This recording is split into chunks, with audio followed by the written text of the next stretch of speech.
ګرانو کتونکو الب خان شیرپو ویلفیر فاونډیشن د خپل وس مطابق د دغه بېوسه خلکو سره کومک جاري ساتلی په دغه رمضان المبارک کې الحمدلله نن 12 رمضان المبارک تېرېدو باوجود چې کوم دی هره ورځ موږ تر 50 شپېتو دېرشو خاندانونو پورې فوډ پیکج ورکړ او د روژې نه 3 ورځې مخکې شروع کړو.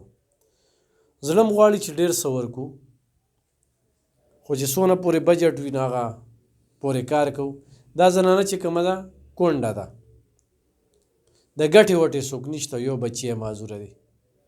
دغه بله زنانه چې ده 3 بچي په کور کې معذوره دي، دې ځای ته راغلې ده. ژوند څنګه تېرېږي؟ څو بچي لري؟ 5 ماشومان مې دي، یو جینۍ او 4 هلکان. یو پکې معذوره دی؟ یو هلک معذوره دی 10 کالو. ګټه وټه یې څه ده؟ ګټه وټه بس څوک خیر زکات راکړي په دغې باندې ژوند تېروو. خاوند یې کله وفات شوي؟ 7 کال یې. 7؟ کور هم خپل دی؟ کور هم خپل دی، لیور سره اوسېږو. ښه ته خپله قصه. زما دغه شان 3 بچي معذوره دي، په کډ پراته دي او کور مو کرایه دی. بس 10 منې کېږي خاوند غریب مې اکسیډنټ کړی، خواري مزدوري به کوله. بس اوس چې دی بیخي خپل لاسونه غورځېدلی، زړه مې ناجوړه دی، هسپتال کې پروت دی. بس وبل نرخلو په قرض کوو، الله ته پته لګي. نو ته ځایي د کوم ځای؟ زه یې چې دی پړی چنار یم او بچي پل کې اوسېږو. لکه تنګي بچي پل؟ کرایه کور مو دی.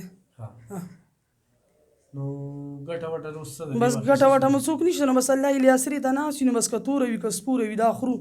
هېڅوک مو ګټې وټې نشته. بچي مې دغه شان ټول پیدایشي معذوره دي، په ګټونو پراته دي.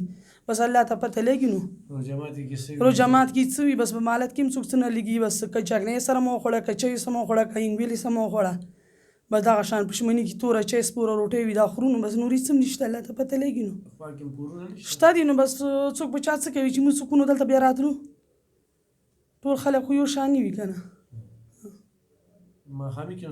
نه نه نه نه نن 12مه روژه دی، آرام شه.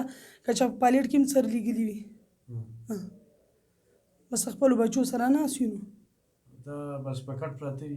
په کټ پراته دي، غولځي کې میتي عزیزي کې روټۍ خوله کې دغه شان بس پراته دي په کټونو. سایکل وغیره ضرورت ورته شته؟ هر څه سایکل هر څه ضرورت شته دی، خو بس څوک یې راکړي ژړا پریاد مو څوک نه اوري. نو بیت المال 4 سادي کې مو کاغذونه ورته جوړ کړي، بیت المال ته وړو راوړو، پېښور ته هېڅ هم نه په میلاویږي. کاغذونه داخل کو او که لاړ شي کال لاړ شي 10 روپۍ هم څوک نه رالېږي، هېڅ هم نشته.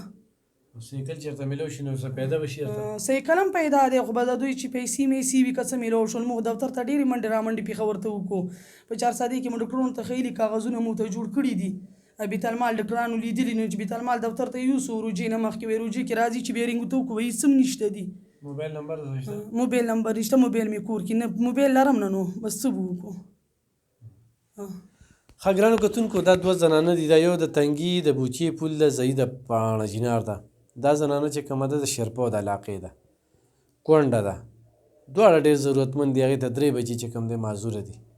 نو خو چېرې تاسو د دوی په نوم باندې موږ سره څه کومک او مرسته وکړه، نو دوی دلته کې تسلسل سره راځي، نو دوی ته به څه ناڅه میلاو شي. زموږ دغه وس دی چې دا ځان سره په ډېر څه قبول کړي.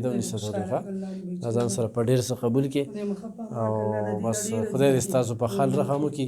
موږ به له دعا کوو انشاءالله. ګرانو کتونکو دا سلسله مخ په وړاندې بوځو.